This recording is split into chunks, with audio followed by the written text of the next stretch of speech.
All attendees are in listen-only mode. Good morning, everyone. Welcome to our weekly WSI LM LaunchPad webinar. Definitely excited to be here this morning. I just wanted, before I start, want to make sure that everybody can hear me properly. I was having a little bit of technical challenges a little bit earlier, so just wanted to know if you can kindly just send the message via the question box and let me know if you can hear me. That would be great. Excellent. Oh, perfect. Thank you. Thank you very much. Thank you. Excellent. That's great. Well, a pleasure to be here this morning. Definitely look forward to an exciting webinar. I will tell you that I am flying a little bit solo today. As you were aware, Amalia is on vacation still in Argentina. I'm pretty sure she's enjoying some nice weather as well as vino and steak. They eat a lot of steak down in Argentina, so I'm pretty sure she's having fun. And Michelle wasn't able to be with me. The other thing that I wanted to apologize is, unfortunately, due to some schedule conflict, I wasn't able to have the team from Integrity Leads this week. We're trying to reschedule that in the next few weeks. However, because we don't have a special guest this week, I will have a special guest in the last week of January. So I'm hoping to line that up, and it's going to be focusing ideally, most likely, on paid search for 2016. So I'm kind of lining that up. Please stay tuned to your emails and also K2 and Google Groups, and we'll be notifying you. So I do want to apologize for that. Just the schedule didn't work out for everybody. So I hope that everybody can understand that. But again, pleasure to be here, and look forward to an exciting webinar today. Just before I begin, I just want to make sure everything is working fine. Um, Perfect. Okay, so here we go. We'll tell you there's some news that we will be talking about, and I also have a local SEO industry survey for 2015.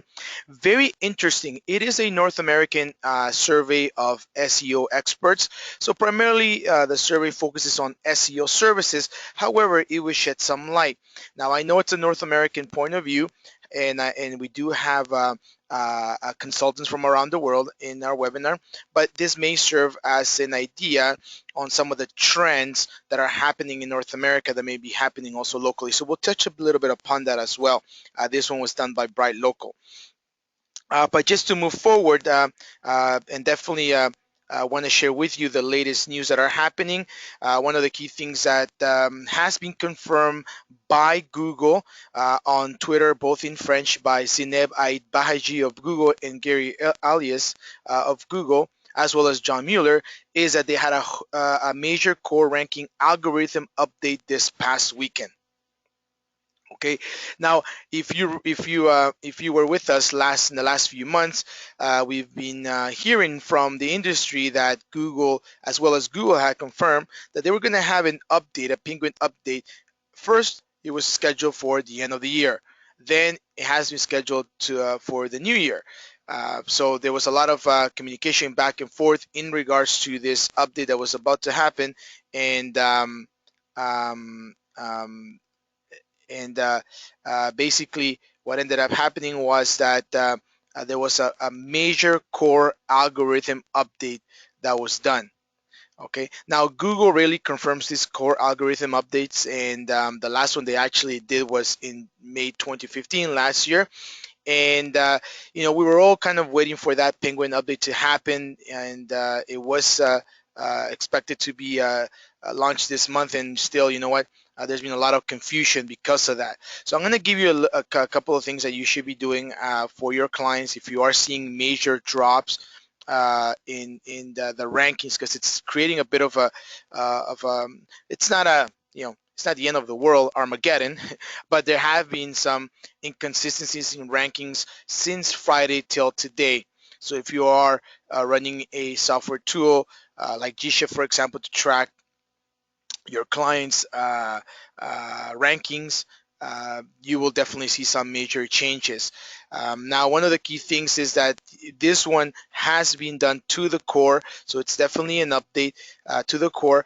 We don't have a lot of information in regards to how to fix it, how it will impact. I mean, right now this is just something that has been confirmed, so we do have different our SEO team as well as our resources that we work with, and also looking online what's going to happen with this update, what we need to do to fix, and so on. So we will be providing further notification in the next weeks as we learn more about this core algorithm update. So very important that if you do see some changes in your client's website in regards to ranking and traffic, definitely be aware that there has been a major core ranking algorithm update, and I'm pretty sure that you can also notify your client that you're looking into it. Now, again, this is one of the key things that we have to also educate our clients that it's beyond our control. It's really Google's, right?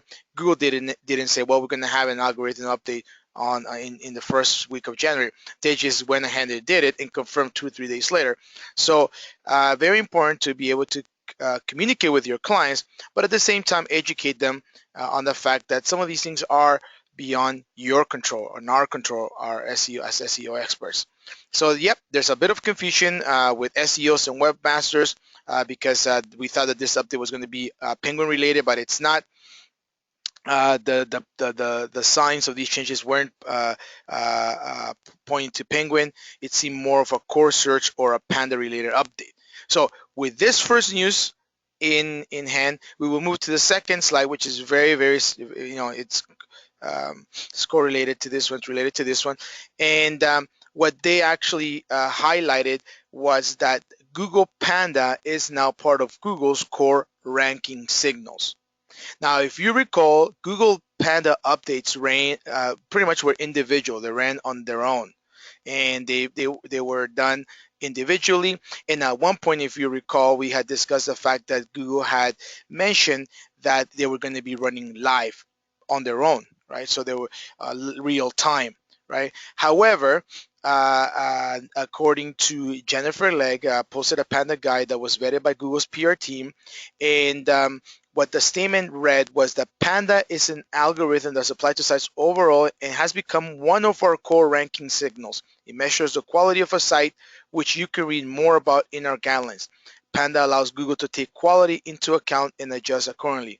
And Gary, again, very important figure at the Google, has confirmed the authenticity of this quote.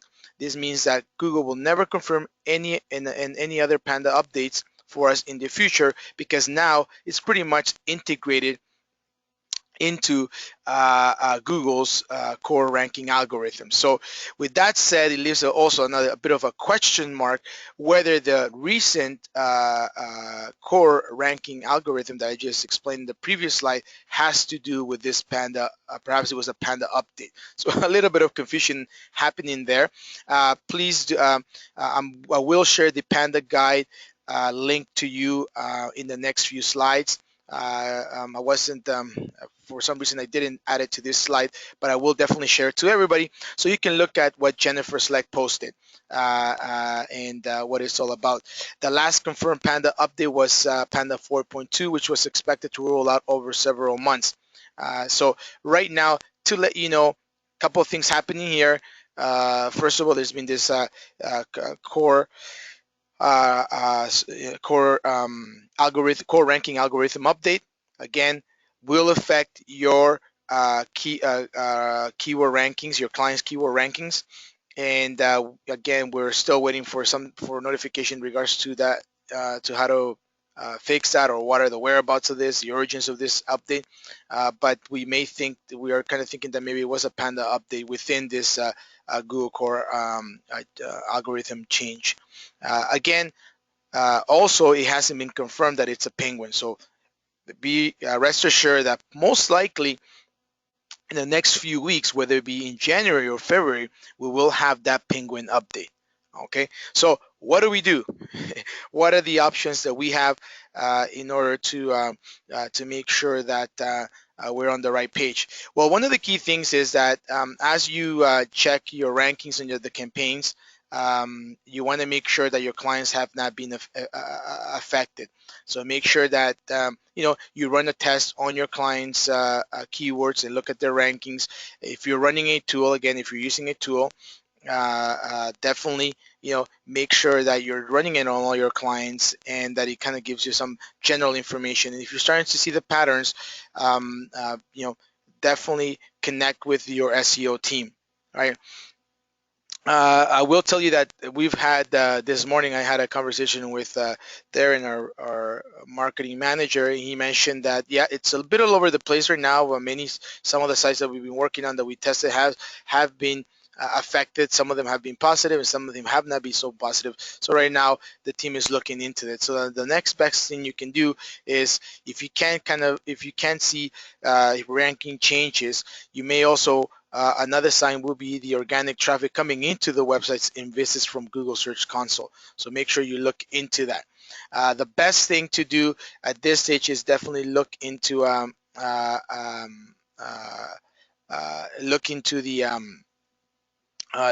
the connecting with your SEO team to provide you with the latest updates. A quick question that I received right now in regards to what are we doing in regards to our adaptive SEO methodology. Definitely that's part of what we're taking a look at. One of the key things that we're trying to identify is, okay, was this ranking update relevant to Panda? So we have to trace our research and try to determine if it was a Panda or whether it could also be Penguin, even though it hasn't been confirmed.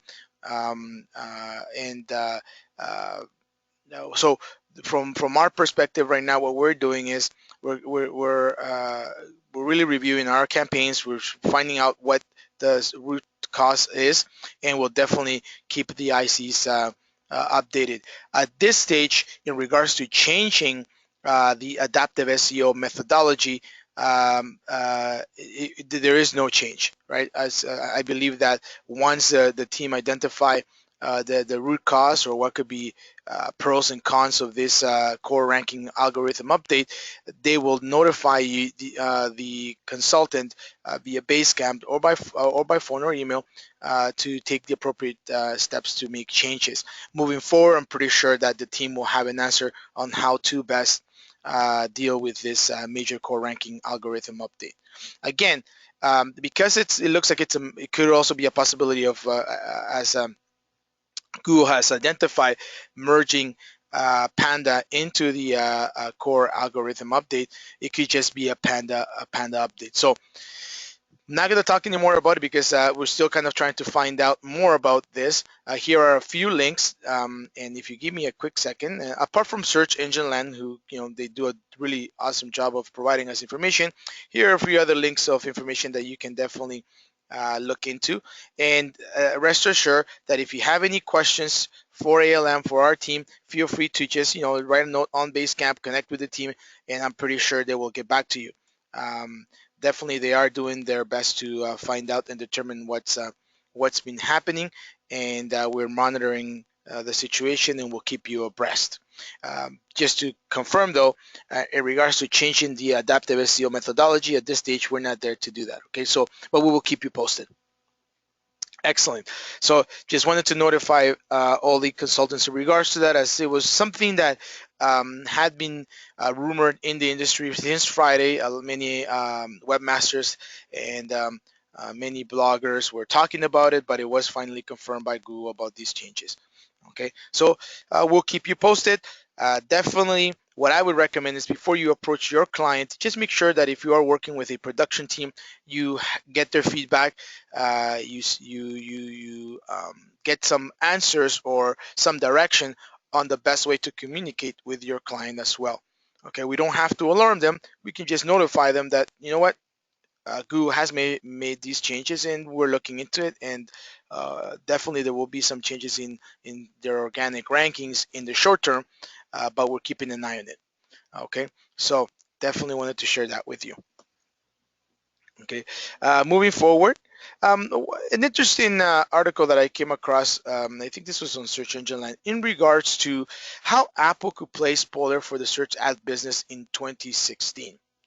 And the specific article here talks a little bit more about the way Apple could influence the search ad business, not necessarily on the desktop, but more from a mobile perspective, right? And as you know, Google continues to be the dominant force in paid search and in paid search for mobile. And there are three elements that the author talks about that are very crucial or very important to kind of take into consideration as we move into 2016, specifically with the adaptation of Apple's iPhone, right? And worldwide, there is a huge use of Apple iPhones, and for the most part, the actual default browser on iPhones is not Chrome, it's not Firefox, it's actually Safari, right? So one of the things that they talk about was the elements of ad blocking in iOS. Some fear that the introduction of ad blocking app capabilities in iOS would hurt mobile marketing efforts. So that was very important. There was a big buzz around that in the industry about the fact that these ad blocking apps would totally uh, uh, disable the capability, the ability of marketing, right? Specifically via mobiles, right? So, however, to date, based on some of the stats that they have been able to formulate, any impact to paid search program has been largely imperceptible, and iOS has maintained its share of mobile Google search ad clicks. Ad blockers shot to the top of Apple's App Store charts shortly after the release of iOS 9 in September 2015, but they quickly faded and have now all but disappeared. So it was more of a fad where there was a huge surge of downloads of these ad blocker apps, but then you know what? People stopped really downloading them. So far right now, it is something that if there is another campaign per se, if you will, from Apple to create disruption, could be through ad blockings in iOS. The other one, as I mentioned, was the aspect of Safari continuing to be the default search provider. Now, for many months and probably even years per se, 1 or 2 years, there's been speculation over whether Apple will drop Google as the default search provider for Safari, right? Um, so, however, ultimately nothing has changed, and no one seems to know exactly what agreements have been signed by Apple and Google. In the next slide, I will actually share with you, the amount of money that also Apple is gaining or gains from this agreement or the expected, right? But for now, I mean, no one really knows exactly what those agreements are, what has been signed for how many years, etc. Mobile phones and tablets combined now produce over half of Google searches, and iOS devices account for about two-thirds of that mobile volume in the US. But most users will switch back to Google as their default engine. So here, if they were to just focus on Safari as the default search engine, let's say Google was dropped from being a provider for Safari, and Safari pretty much had its own search engine, how would that impact search ad business, specifically since Google, Yahoo, and Bing are the three largest search engines, sorry, the search engines, and also are very the three largest mobile marketing search engines online. How would that affect?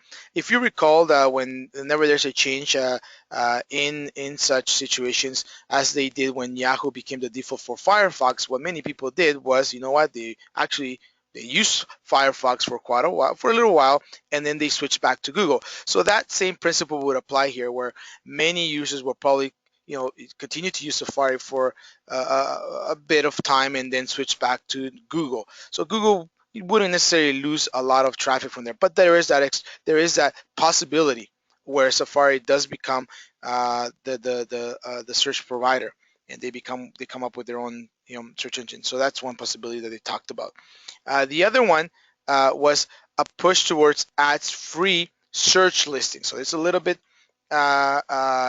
totally different, which what they call a scarier proposition for paid search, is that Apple pushes mobile search toward an ad-free model.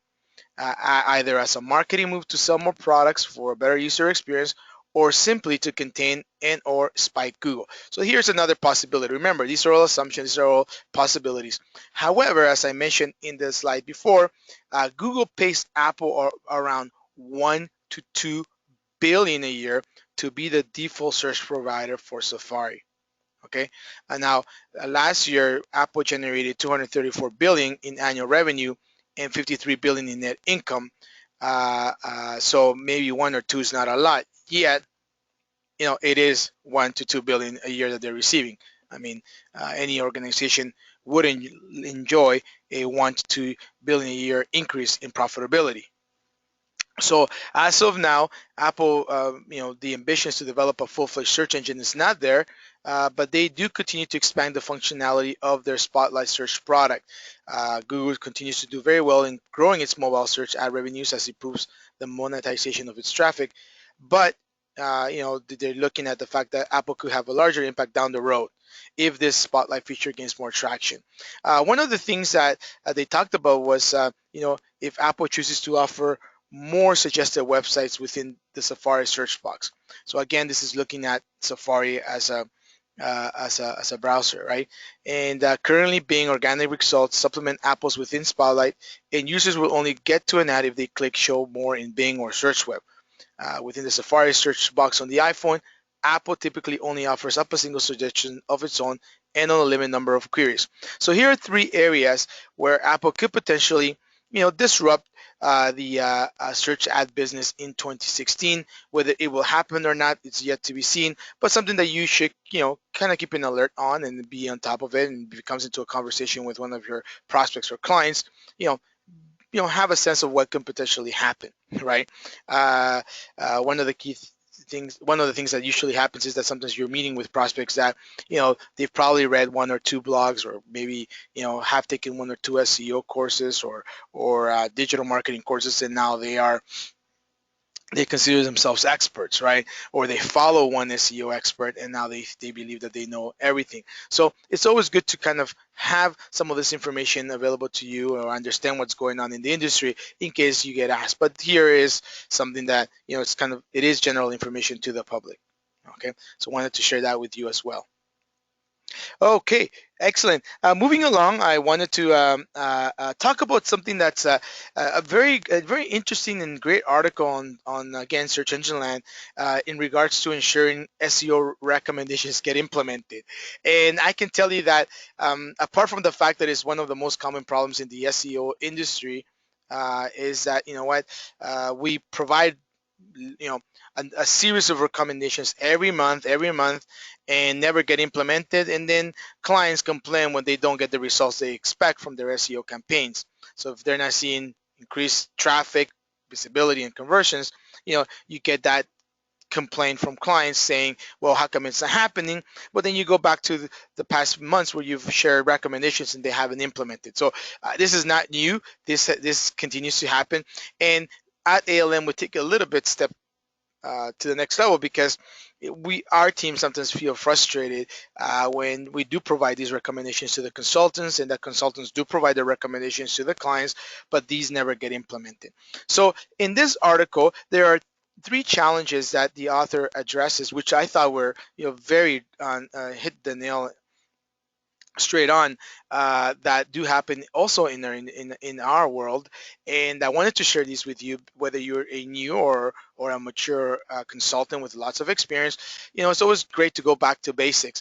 And he addresses 3 challenges that I think that, if we are able to provide some light, it will make your jobs easier and our jobs easier as we collaborate in working with our clients. So challenge number 1 is client education. So it is important to educate all the proper stakeholders and C-level executives on the importance of SEO.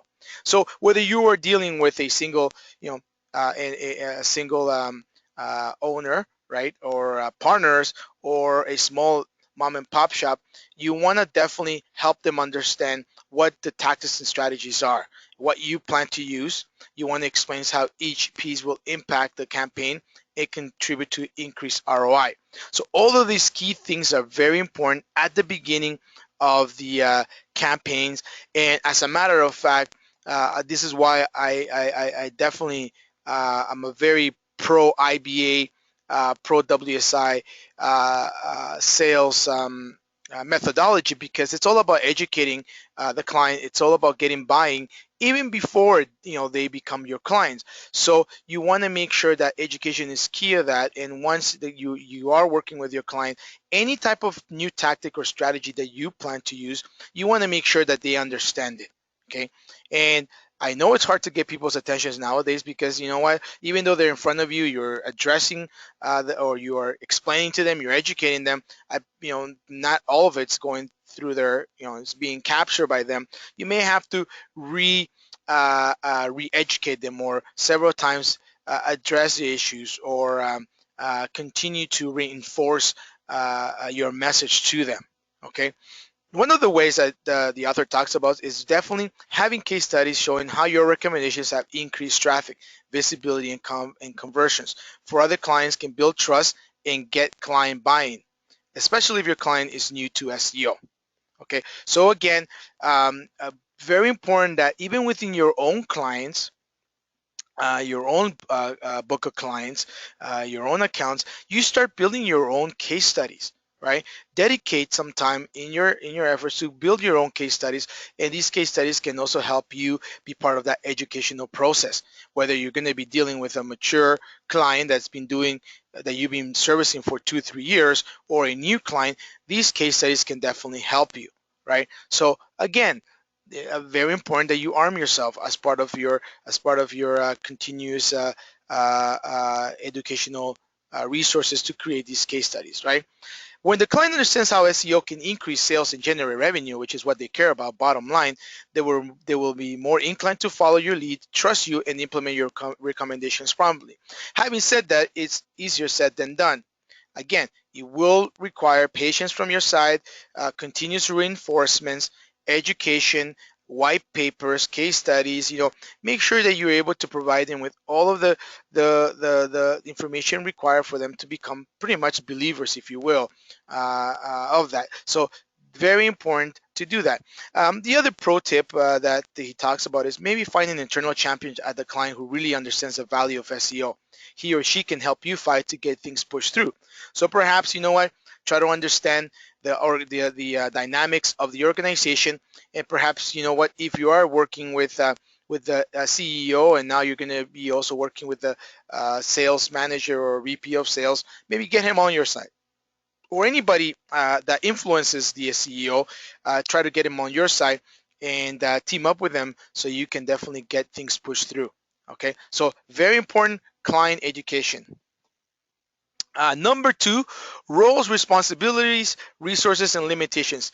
A very, very important aspect, which also is a challenge. Specifically, when the client just says, well, I'm paying you for X, Y, Z, it's your job to do this. And we also get the grunt of this at the production level, because, not only do we have clients, but both ICs, that there are specific expectations that need to be met. So the recommendation here is, when engaging with a new client, always make sure that you discuss the roles and responsibilities for each party, and find out if they have the resources to implement what you're recommending they do. So two things: discussing the roles and responsibilities. So make sure that when you bring a client on board, you have a specific onboarding process, where you are laying out those responsibilities and expectations at the same time, right? You want to make sure that you discuss what their role is and what their responsibility is, and address that, and be able to get their buy-in from the beginning. At the same time, you want to make sure that they have the right resources in place. Now, this may work for, let's say, a client who already has a marketing team, and they'll tell, no, I already have a writer, or I already have a person who understands Google Analytics. I already have a person who actually does some link building. As a matter of fact, this past week I was speaking with an internet consultant who had presented an adaptive SEO proposal to the client, and pretty much the client was the director of marketing for a very sizable organization, a national organization across the US, and definitely he had a team. So interestingly enough, what he did was he took that proposal away and he told the IC, well, this is what I want to do and this is what I want you to do. Interestingly enough, one of the responsibilities that he wanted to take on internally was the link building strategy.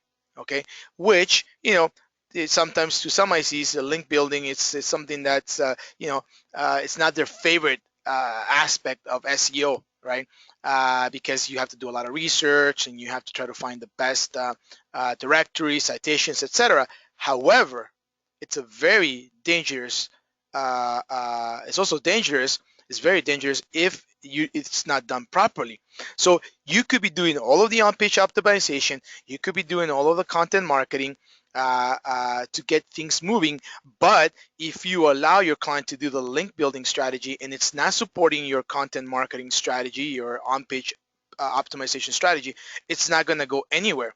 And if things go wrong, the site could be penalized. So there's an element of control. So you want to make sure that you are not only discussing the roles or responsibilities, but if they have resources, that you identify what their expertise are, right? And are they capable of doing this, right? You want to make sure that. Now, another typical classic example is where they say, well, I have my own web programmer.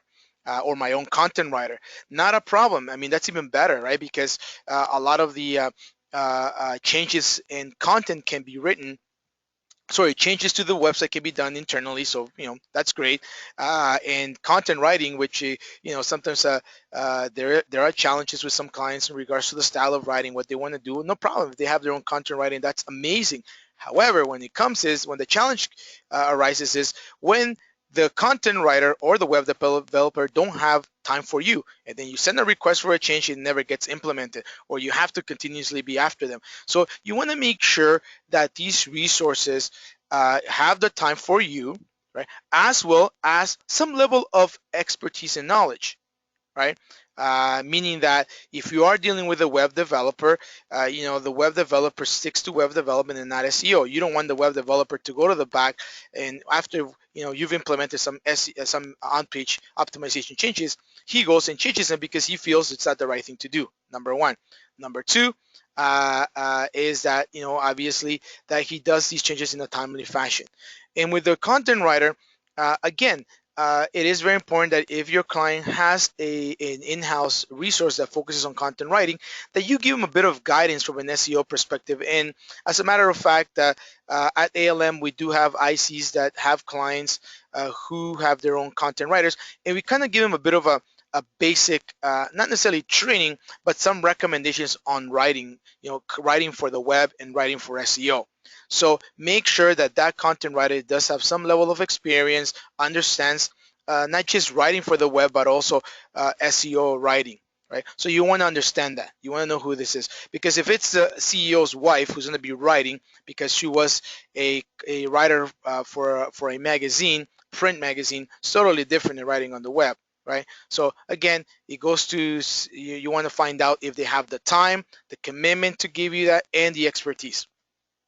If they don't have the resources or time for management and implementation, include this in your statement of work and charge an implementation fee.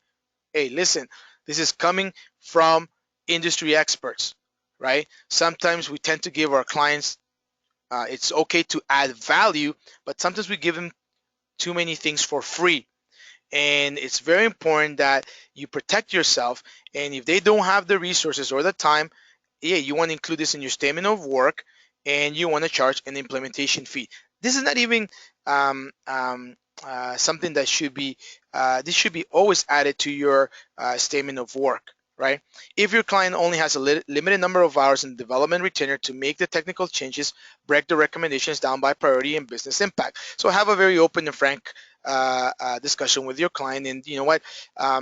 They may have a laundry list of things they want to do to their website, for example, or they may have quite a number of content pieces they want to write. What you want to do is focus on the items that will have a major impact on traffic, visibility, and conversions. These are typically the top three key performance indicators that business owners are looking for. So make sure that whatever changes are made from their development team, in-house development developer, or their content writer, or the resource, that it can provide a positive major impact on these areas.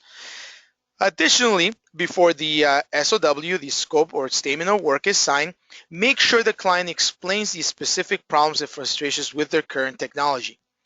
Very, very important. Okay. Sometimes we do get some consultants that get very, very excited about the prospect of working with the prospects of working with a new client. They get very excited. They forget to check the website. They forget to kind of, let's say, discover what the real challenges are. And little they know, they inherit a content management system with quite a number of limitations. Specifically, if these are custom CMS, custom content management systems, it's very important that, again, before you sign the scope of work, make sure the client explains what the problems and frustrations, so you're aware. Because if you do need to put a plan together on changing that technology, it's very important to discuss it. Now, there are two options: either there's a workaround available, or you need to start from scratch. So meaning, we can work with your site for the next 3 to 6 months, but you have to change your website, because after 6 months we'll hit a plateau, we'll hit a ceiling, and you won't be growing. And that can happen sometimes, specifically with custom content management systems, or with content management systems where, for example, for real estate agents, for insurance brokers, whenever they're using a third-party tool, sometimes these third-party tools are not friendly from an SEO perspective. There's no flexibility to making changes. So you want to make sure what that technology is all about. Um, Again, if there are some limitations that you cannot fix, be very open, and I'll tell them, look, we have to work on a new technology, and let's map this out.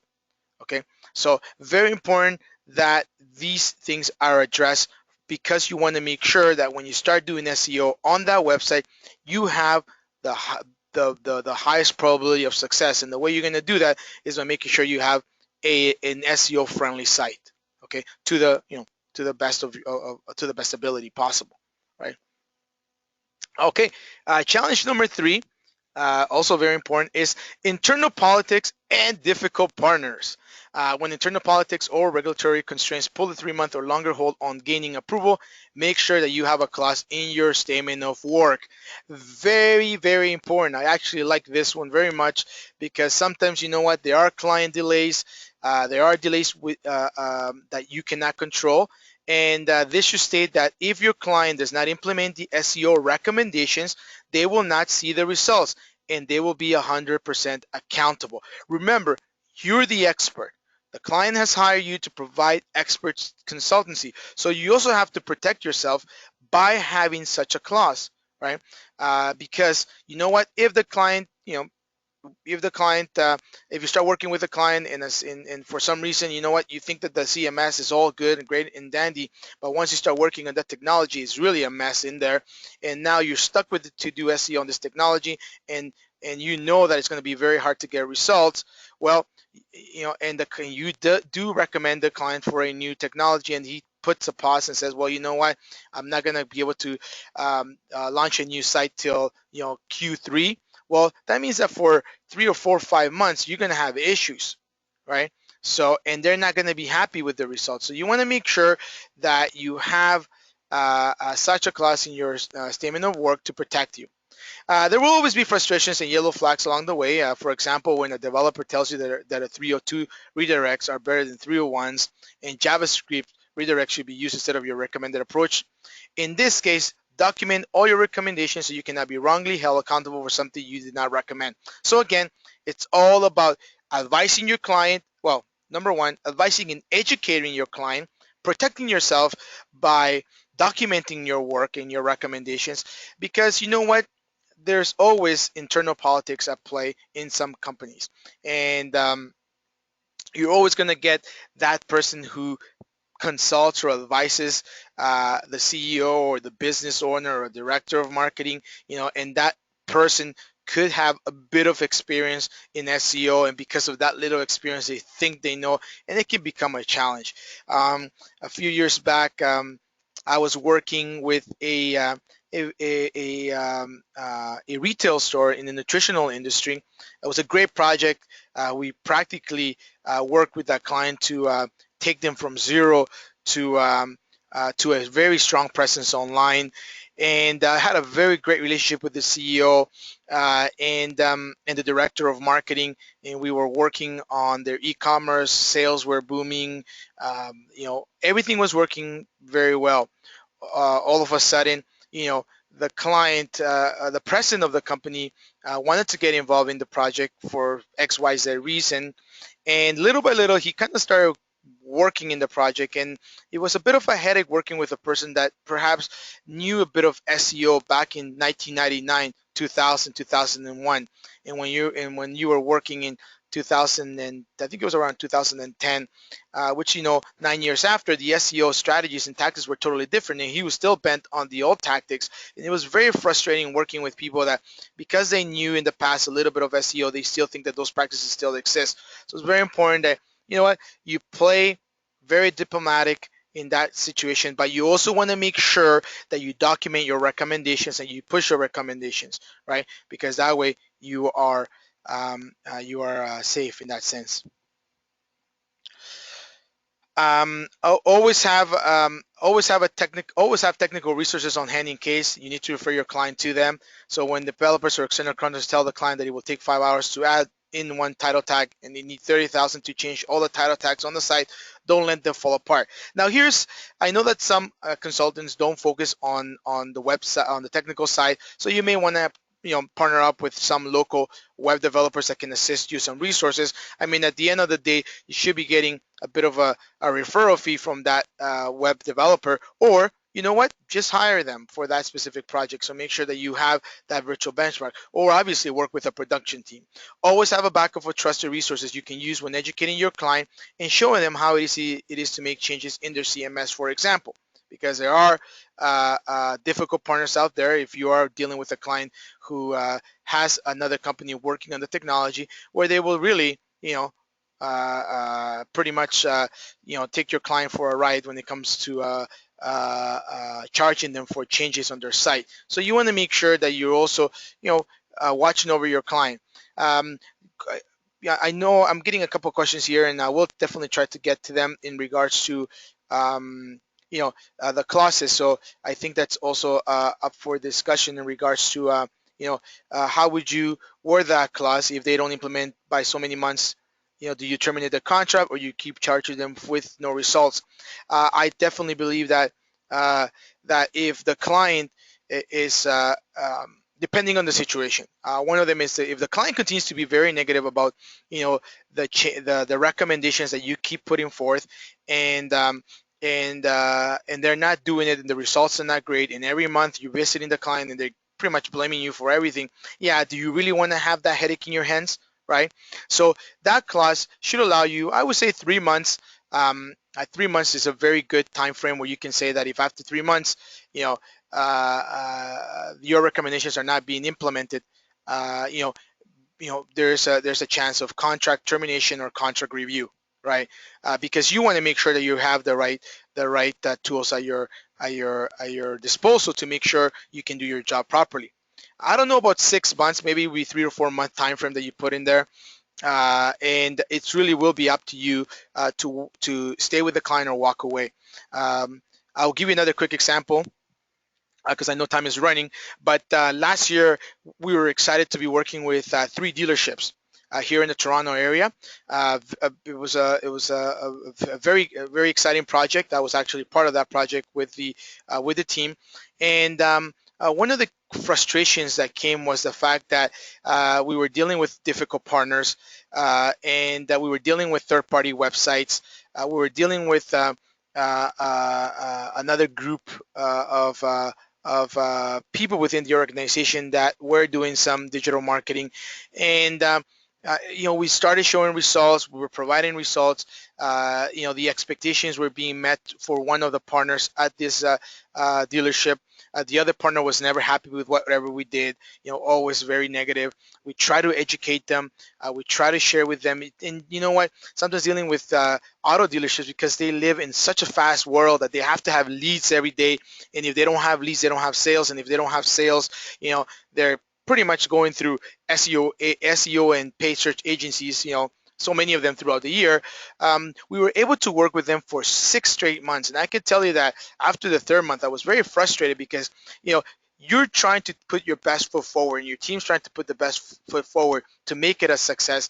But, you have all these challenges, and we had given them a whole set of recommendations on changing the website, on changing their content marketing strategy, and working together on their social media so we could successfully create a very powerful adaptive SEO methodology. And we kind of had educated them in the beginning. We educated them every month, and it was just frustrating. It came to the level where, the IC pretty much had to let them go.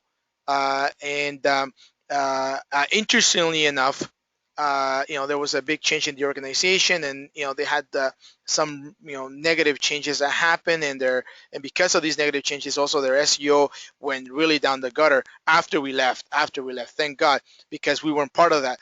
But sometimes it's a matter of you also choosing your clients, right? Understanding enough that there are situations where, let's say, after 3 months, a client cannot implement such changes because of budgetary reasons, and he's being very honest with you and saying, look, Jim, look, Tim, we can't implement this because I don't have the budget. But if you give me a chance, if you work with me, and as long as the client's understanding, I think it will work.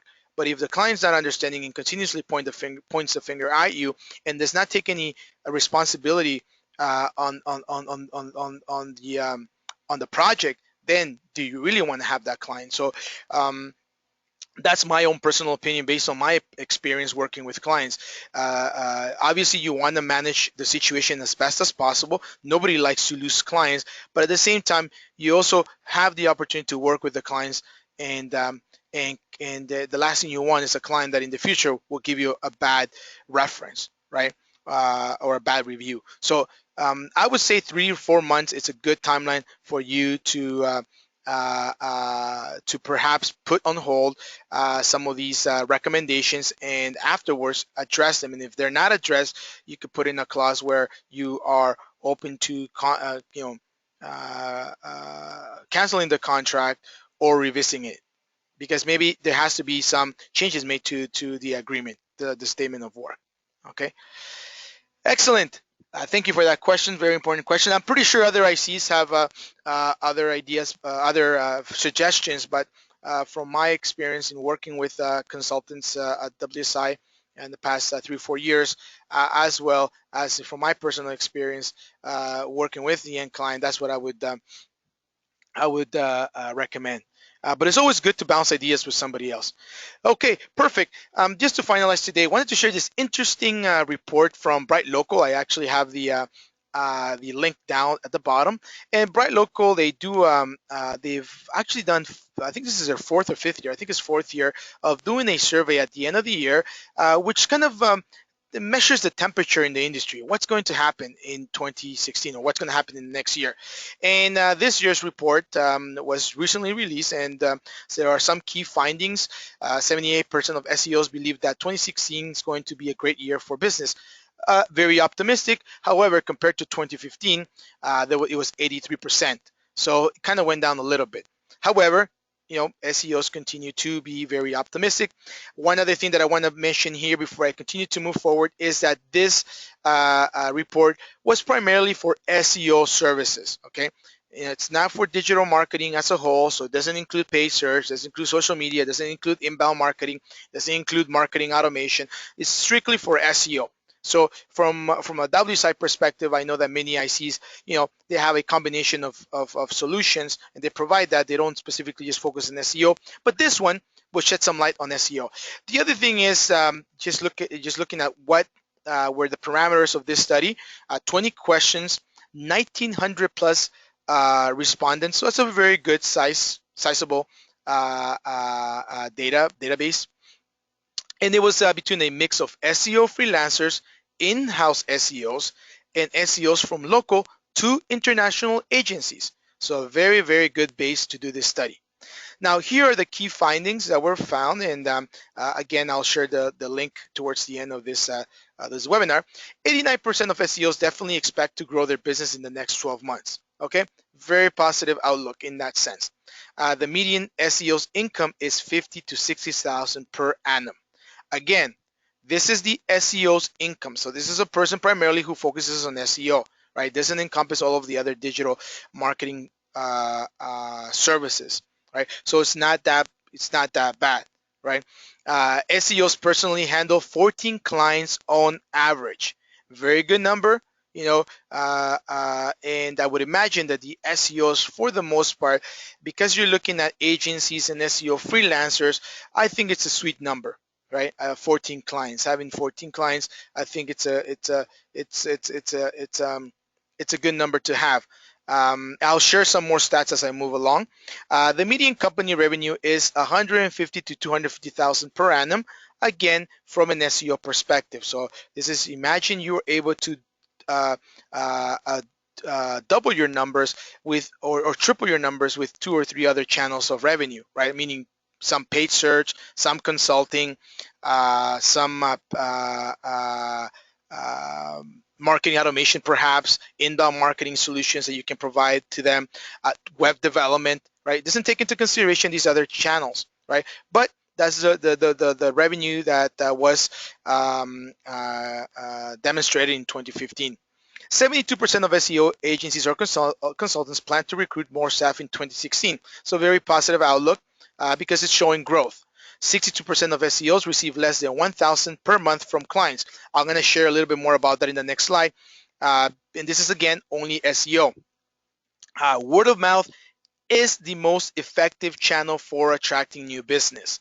Okay, very important. Referrals continue to be very important. Also, I would also say social selling continues to be very important because it is a form of online referral, right?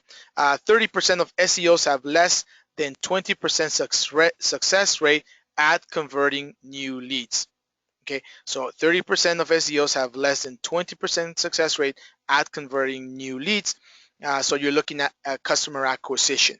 Okay, 37% of them, you know, they're probably looking at between 10 to 15% of conversion rate. So you can also measure your performance when offering SEO services when you're looking at this and seeing where you're at. So this is what the industry is all about. Base, actually, I don't want to say the whole industry, but you know what? A good base that was shown. Here's one slide. I hope, yeah, I think that I am sharing this. Yeah. Here's one slide that was very interesting where they asked, what was your company revenue in the last 12 months? Definitely, you can see that obviously in 2015, 23% said more than 1 million, the majority, and then you know 21, 15% on the other side said less than 30,000. So there's a lot of growth in between. Okay, there's definitely a lot of growth, and there's also prospects of growth for those individuals that want to cross to the million mark. It is a possibility. However, also please take in mind that these were most likely local agencies, right? Now, in this year's surveys, they had a higher number of respondents from local agencies. So this is very good because you're not comparing yourself just versus, let's say, freelancers, but you see there was an increase of 4%, 34% versus 31, so an increase of 4% of more local agencies responding to this survey. 21%, so about 5% more were national international agencies. So now you're comparing ourselves where we are, WSI, in that area, in that specific spot, and in a drop in the number of freelance SEOs taking part was 24% to 16%. So I think that this year's reflects more of perhaps some numbers that we can look at. Even though we can say that WSI consultants are not a full agency per se, but we're not freelance SEOs as well. So we're not Jimmy Bob's in the basement doing SEO. Professional. It's more of a professional service solution boutique firm, etc. Perhaps many ICs only have 2 or 3 resources, so they're not at that agency level. However, they're not freelance SEOs either. So I think that these are good numbers. Company revenues figures took a big jump from 2014 to 2015 with more agencies taking part. This is to be expected, obviously, right? 32% of respondents said revenue was over 500,000 versus 15% in 2014, with 23% of those reporting revenues of more than 1 million per year. So you can see that obviously there is, again, I repeat, there is the opportunity for growth, specifically for agencies, one step at a time, right? Wanted to show these 2 other graphs that I also found very important. Do you serve a particular vertical industry, or do your clients come from many different industries? So I know that sometimes we want to focus on one industry and pretty much specialize in that industry, and the numbers tell us a little bit differently. You see, only 14% of these SEO companies or agencies, international, national, or freelancers, focus on one industry. As a matter of fact, between 2014 and 2015, there was a 1% decrease, right? Whereas where you see lots of different industries, so diversification, right? You did see, for example, here, 63% and 60% from last year, you saw a 3% increase. So what I would recommend is perhaps start with focusing on one vertical industry and move on to the next one, right? You also saw that 2 to 3 vertical industries, 23%, but the majority of companies, agencies, for example, and they mostly gravitated towards having diversification in their business, not just focusing on one vertical industry. I do agree that perhaps focusing on one vertical industry at a time is very important, right? So you start with one, then you move to the next one, and you start diversifying your portfolio, right? But it looks like it's not a great idea just to focus on one industry. That's not to say that there are case scenarios where it could be successful, but based on these numbers, based on what the baseline was, 63% prefer to focus on multiple industries. Very important. So if part of your plan for 2016 is how do I tackle my industry, or how do I tackle my market, want to make sure that maybe there's just a level of diversification. Okay. The next slide here, just to kind of finalize very quickly, is what does an average customer pay for each month? I know these are US numbers, so for the international ICs, I want you to kind of take this as a pattern, as patterns that are happening, not necessarily the actual numbers, because numbers will vary. But if you can look at this, you can see that the average is between $500 and $1,000, right? So with ALM, you're looking at your foundational SEO all the way to potentially silver adaptive SEO levels. Those are, and you know what, these numbers do match because these are the ones that we kind of get the most of, right? Anything else is, it is possible. The 1 to 2,000, there's possibilities there for growth, right? And you can see that these little ones, I mean, the numbers are dwindling, right?